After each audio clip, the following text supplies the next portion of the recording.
നമ്മൾ ഇനി പത്മാകറിൻ്റെതാണ് പഠിക്കാൻ പോകുന്നത്. ബിഹാരിയുടെ ദോഹ നമ്മൾ പഠിച്ചു, നമ്മളത് മനസ്സിലാക്കി കഴിഞ്ഞു. അടുത്തത് പത്മാകർ ആണ്. പത്മാകറിന്റെ ദോഹ നോക്കണം.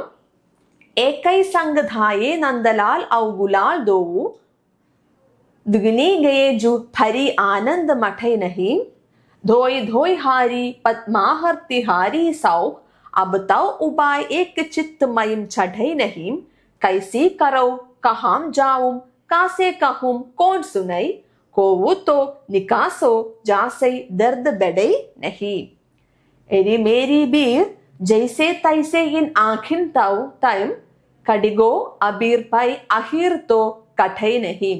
എന്തെങ്കിലും മനസ്സിലായോ?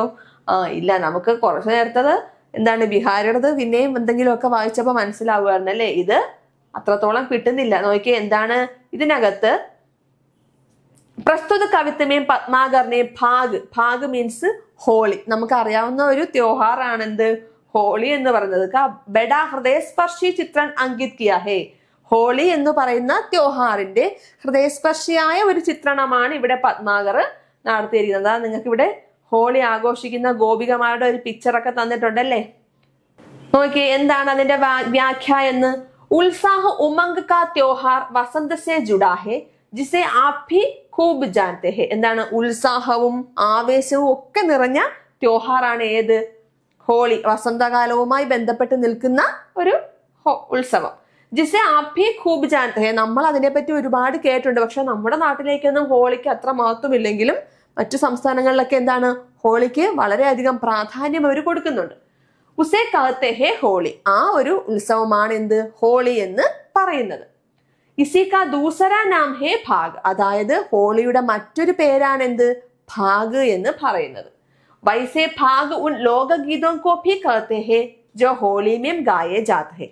ഭാഗിനെ എന്തെന്ന് വേറൊരു പേരിൽ കൂടെ കണക്കാക്കാം. എന്താണ്? ഈ ഹോളി സമയത്ത് അവർ പാടുന്ന കുറച്ച് പാട്ടുകളുണ്ട്. ആ പാട്ടുകളെ നമ്മൾ എന്തെന്നാ പറയുന്നത്? ഭാഗ് എന്നാണ് പറയുന്നത്. ജോ ഹോളി മേം ഗായേ ജാത്തെ ഹെ. എന്താണ്? ഹോളി സമയത്ത് നമ്മൾ ആലപിക്കുന്ന ഗാനം. आइए देखें पद्मागर भाग का चित्रण किस प्रकार कर रहे हैं. पहले संपूर्ण कवित्व को एक दो बार पढ़कर स्वयं समझने का प्रयास कीजिए. പത്മാകർ എങ്ങനെയാണ് ഇതിനെ വിശദീകരിച്ചിരിക്കുന്നതെന്ന് നമുക്ക് നോക്കാം. നോക്കിക്കേ. कवि की कल्पना को कुछ गहराई से समझें. पूरा कवित्व एक गोपिका का कथन है. ഈ കവിത എന്ന് പറയുന്നത് എന്താണ്? ഒരു ഗോപികയുടെ പറച്ചിലാണ്. ഒരു ഗോപിക പറയുന്ന കാര്യങ്ങളാണ് പത്മാകർ ഇവിടെ അടയാളപ്പെടുത്തിയിരിക്കുന്നത് കേട്ടോ. ഒരു ഗോപിക പറയുന്ന കാര്യങ്ങളെയാണ് പത്മാകർ ഇവിടെ വ്യക്തമാക്കിയിരിക്കുന്നത്. പത്മാകറിന്റെ പിക്ചർ നിങ്ങൾ കണ്ടല്ലോ. ഹോളിയുടെ പിക്ചർ നിങ്ങൾക്ക് തന്നിട്ടുണ്ട്. നോക്കിക്കേ, എന്തെന്നാ പത്മാകർ പറയുന്നത്. ഉസ്കി പരേശാനി ക്യാ ഹേ. എന്താണ് ആ ഗോപികയുടെ പരേശാനി, ബുദ്ധിമുട്ട് എന്താണ്? ഇസെ സമജ്നെ കെ ലിയെ ഹോളി കെ ഏക് റിവാസ് കോ യാദ് കീജിയേ. അതിനെ മനസ്സിലാക്കണമെങ്കിൽ ആ ഹോളിയുടെ ഒരു രീതി എന്താണെന്ന് നമുക്ക് മനസ്സിലാവണം അല്ലെ? എന്താണ് ഹോളി? നമുക്കറിയാം, പലതരത്തിലുള്ള വർണ്ണങ്ങൾ എന്ത് ചെയ്യുന്നു, അങ്ങോട്ടും ഇങ്ങോട്ടും ഒക്കെ വാരി വിതറുകയും പാടുകയും എന്താണ് ഒക്കെയാണ് നമ്മളുടെ കാഴ്ചപ്പാടിൽ. അതാണല്ലേ ഇവിടെ നോക്കിക്കേ. അബീർ ഗുലാൽ ഹവാമേം ഉഠാനെ ഉഛാലിനെ. അബീറും ഗുലാൽ പുതിയ പലതരത്തിലുള്ള വർണ്ണങ്ങളാണ്. അതൊക്കെ എന്ത് ചെയ്യുന്നു? ഹവ, കാറ്റത്ത് ഇങ്ങനെ ഒഴുകുന്നു അല്ലെ? യഹ് ഉഠ്ത ഗുലാൽ ഗോപികാക്കി ആഖ്യമേം ഹി ചലാഗയ. അങ്ങനെ എന്താണ് പറക്കുന്നതിനിടയിൽ, ഇങ്ങനെ ഉയർത്തി എറിയുന്നതിനിടയിൽ എന്ത് ചെയ്യുന്നു? ഗോപികയുടെ കണ്ണിൽ എന്ത് ചെയ്യുന്നു? അത് വീഴുന്നു. ഉസ്കെ സാത്ത് നന്ദലാൽ ഫി ആഖ്മേം ബസ് ഗേ ഹെ. അതെന്നാ പറഞ്ഞത്. അതോടൊപ്പം തന്നെ ആ ഗോപികയുടെ കണ്ണുകളിൽ ആരുമുണ്ട്? നന്ദലാൽ. ആരാണ് നന്ദലാൽ? ശ്രീകൃഷ്ണൻ. ഭഗവാൻ കൃഷ്ണനും ആ ഗോപികയുടെ കണ്ണുകളിൽ താമസിക്കുന്നു. എന്ന് വെച്ചാൽ എന്താണ്?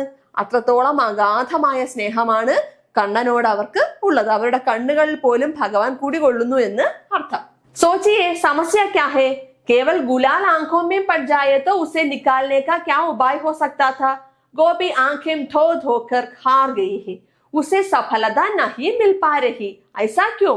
उसे क्या चटपटाहट के कहां से कहूं कौन सुने मैं क्या व्यथा छिपी है. क्या गोपी की बात विश्वसनीय लगती है. എന്താ പറയുന്നത്? ഒരുപാട് ശ്രമിച്ചു, കണ്ണ് കഴുകി അത് കളയാൻ വേണ്ടി ശ്രമിച്ചു. പക്ഷെ എന്ത് പോകുന്നുണ്ടടാ? നമ്മുടെ ആ പൊടിയുടെ ഇത് പോകുന്നുണ്ട്. പക്ഷെ ആ കണ്ണിൽ സ്ഥിതി ചെയ്യുന്ന ഭഗവാന്റെ ആ ഒരു രൂപം എത്ര കഴുകിയിട്ടും പോകുന്നില്ല. അവര് പറയുന്നുണ്ട്, ഞാൻ ആരോട് പറയും, ആര് കേൾക്കും, ആര് വിശ്വസിക്കും ഞാൻ ഈ പറയുന്ന കാര്യങ്ങളൊക്കെ. नंदलाल के आंखों में बस जाने का दर्द दूर करने के लिए वह क्या नहीं समझा पा रही है. അബീർ തോ ജൈസെ തൈസെ നിക്കൽ ഗയ പർ അഹീർ നഹീം. ഇവിടെ അബീർ എന്ന് ഉദ്ദേശിക്കുന്നത് എന്താണ്? ആ നിറത്തെയാണ്. എന്നാൽ അഹീർ എന്ന് ഉദ്ദേശിക്കുന്നത് ഭഗവാനെയാണ്. അബീർ എന്ത് ചെയ്തു? കഴുകിയപ്പോൾ പോയി. പക്ഷെ എന്ത് പോകുന്നില്ല? അഹീർ പോകുന്നില്ല.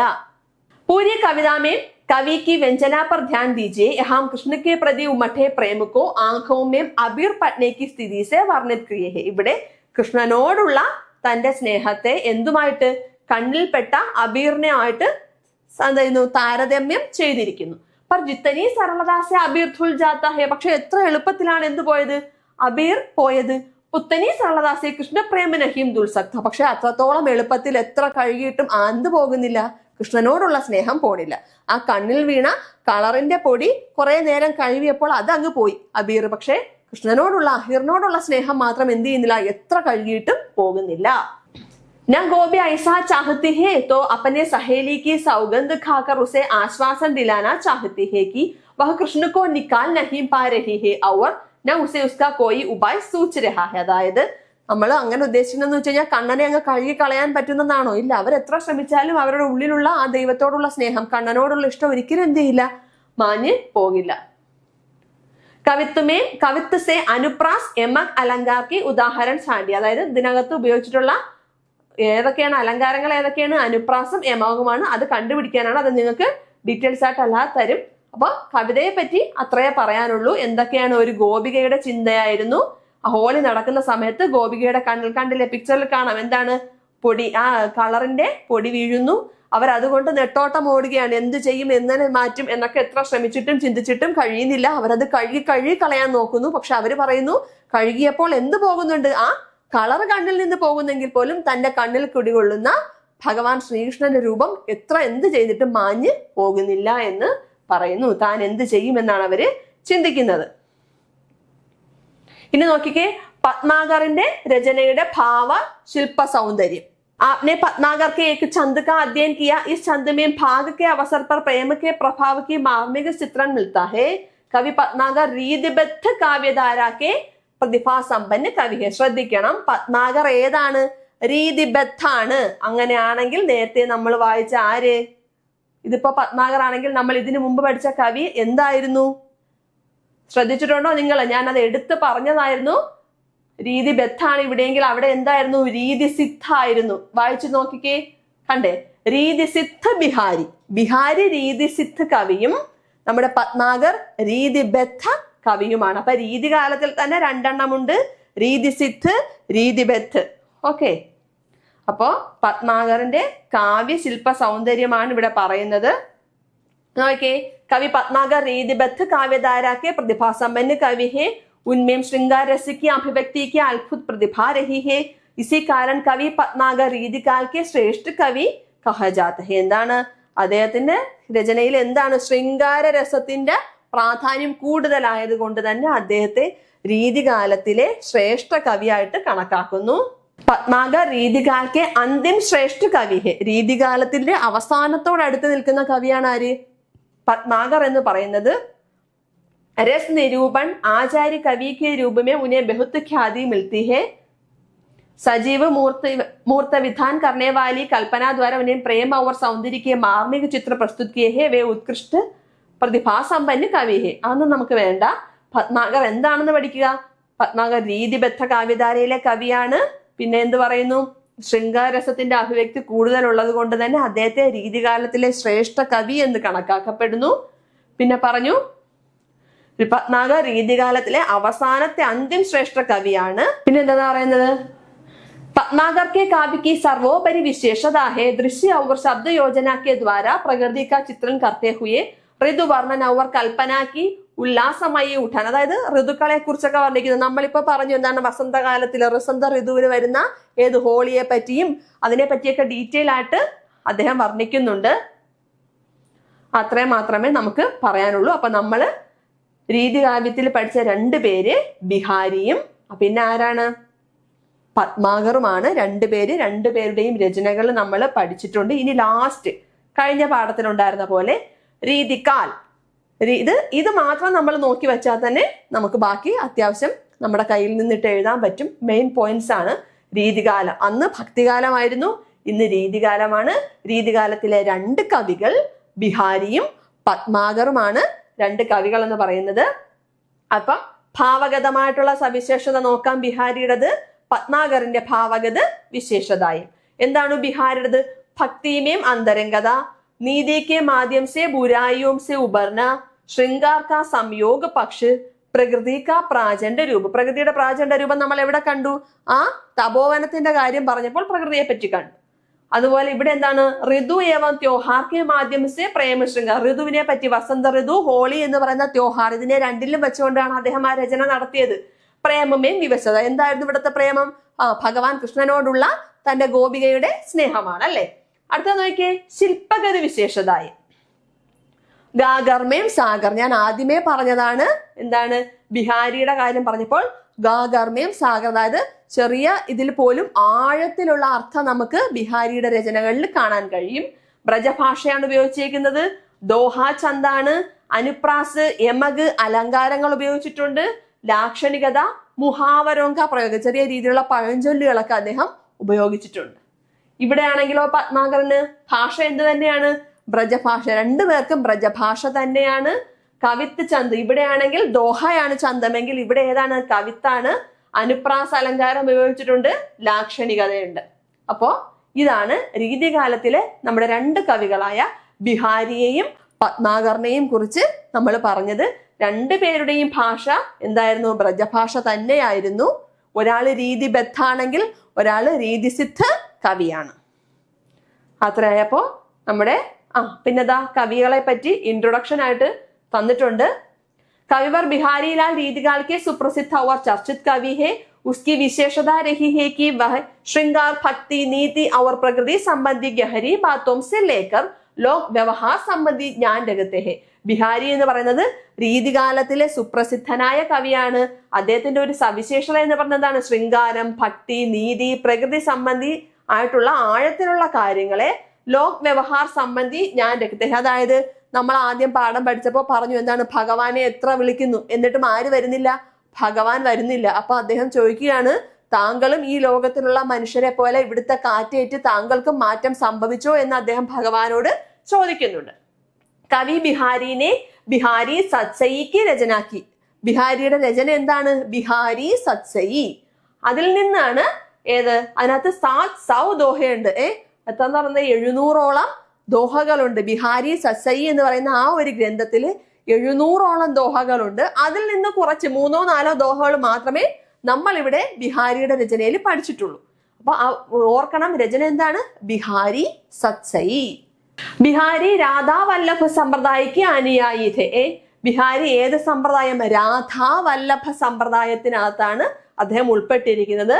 അതായത് ഇസ്മേം രാധാക്കോ അധിക മഹത്വതയായ, രാധയ്ക്ക് ഒരുപാട് പ്രാധാന്യം നൽകിക്കൊണ്ടുള്ള രചനകളാണ് രാധാവല്ലഭ സമ്പ്രദായത്തില് ഉള്ളത്. നമ്മൾ ഇതിനു മുമ്പ് പഠിച്ചെടുത്തൊക്കെ ആദ്യം പഠിച്ച പാഠത്തിലൊക്കെ നമ്മൾ അഷ്ടജാബ്, പുഷ്ടമാർഗ് എന്നൊക്കെ പറഞ്ഞു, പുഷ്ടിയ മാർഗം എന്നൊക്കെ പറഞ്ഞിരുന്നു. ശ്രദ്ധിച്ചോണം. ഇവിടെ രചന ബിഹാരി സത്സയി. അദ്ദേഹം ഏത സമ്പ്രദായം? രാധാവല്ലഭ സമ്പ്രദായത്തിലെ പ്രധാന കവിയാണ്.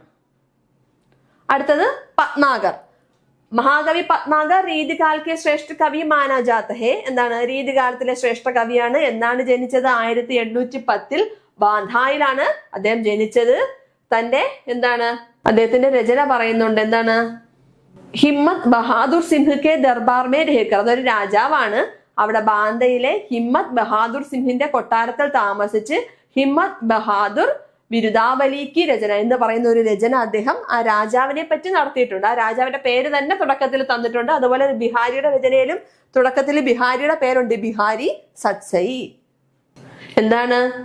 പത്മാകർ की प्रमुख रचनाएं है हिम्मत बहादुर विरुदावली, जगत विनोद, पद्माभरण, राम रसायन, गंगा लहरी आदि.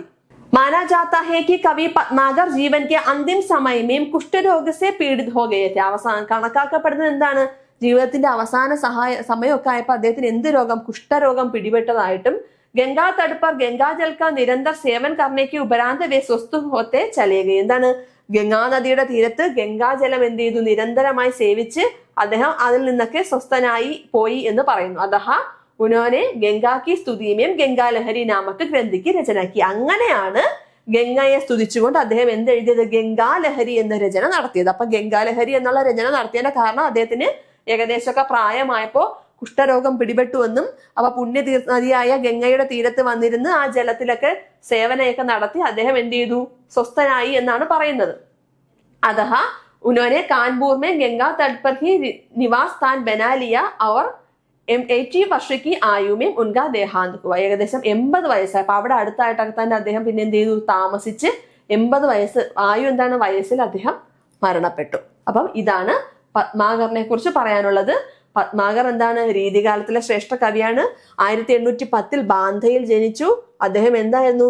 ഹിമ്മത് ബഹാദൂർ സിംഹിന്റെ ദർബാർ കൊട്ടാരത്തിൽ താമസിച്ച് ഹിമ്മത് ബഹാദൂർ വിരുദാവലി എന്ന രചന നടത്തി എന്ന് പറഞ്ഞു. പിന്നെ വേറെ അദ്ദേഹത്തിന്റെ കുറച്ച് രചനകൾ തന്നിട്ടുണ്ട്. ഏതൊക്കെയാണ്? ഹിമ്മത് ബഹാദൂർ വിരുദാവലി, ജഗത് വിനോദ്, പത്മാഭരണ്, രാം രസായൻ, ഗംഗാലഹരി. അതിൽ ഗംഗാലഹരി എഴുതാനുണ്ടായ കാരണം പറയുന്നുണ്ട്. അദ്ദേഹത്തിന് ഏകദേശമൊക്കെ കുറച്ച് അവസാനമായപ്പോൾ കുഷ്ഠരോഗം പിടിപെട്ടുവെന്നും ഗംഗാതടത്തിൽ വന്ന് സ്നാനമൊക്കെ ചെയ്താണ് അദ്ദേഹത്തിന്റെ അസുഖത്തിന് മാറ്റം വന്നതെന്നും പിന്നെ അതിന്റെ സ്തുതിച്ചുകൊണ്ടാണ് ഗംഗാലഹരി എഴുതിയതെന്നും 80 വയസ്സായപ്പോൾ അദ്ദേഹം മരണപ്പെട്ടു എന്നും പറയപ്പെടുന്നു. അപ്പോൾ നമ്മുടെ സെക്കൻഡ് ചാപ്റ്റർ അല്ലല്ലോ, നമുക്കുള്ള തേർഡ് ചാപ്റ്റർ എന്ത് ചെയ്തിട്ടുണ്ട്? തീർന്നിട്ടുണ്ട്. തേർഡ് ചാപ്റ്റർ ആരെ പറ്റിയായിരുന്നു? രീതികാലത്തിലെ കവികളെ പറ്റിയായിരുന്നു നമ്മൾ തേർഡ് ചാപ്റ്റർ പഠിച്ചത്. രീതികാലത്തിലെ പ്രധാനപ്പെട്ട 2 കവികൾ ആരൊക്കെയായിരുന്നു? ബിഹാരിയും പത്മാകറും ആയിരുന്നു. അപ്പോൾ ദോഹ നന്നായിട്ട് മനസ്സിലായെന്ന് വിചാരിക്കുന്നു. സമ്മറി നന്നായിട്ട് വായിച്ചു നോക്കുക. അതിനകത്ത് നല്ല ഡീറ്റെയിൽഡ് ആയിട്ട് തന്നെ അതിന്റെ അർത്ഥങ്ങൾ തന്നിട്ടുണ്ട്.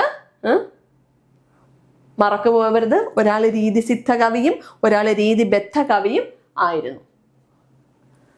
ഓക്കെ, അപ്പൊ നമ്മുടെ ചാപ്റ്റർ കഴിഞ്ഞിട്ടുണ്ട്. നന്ദി.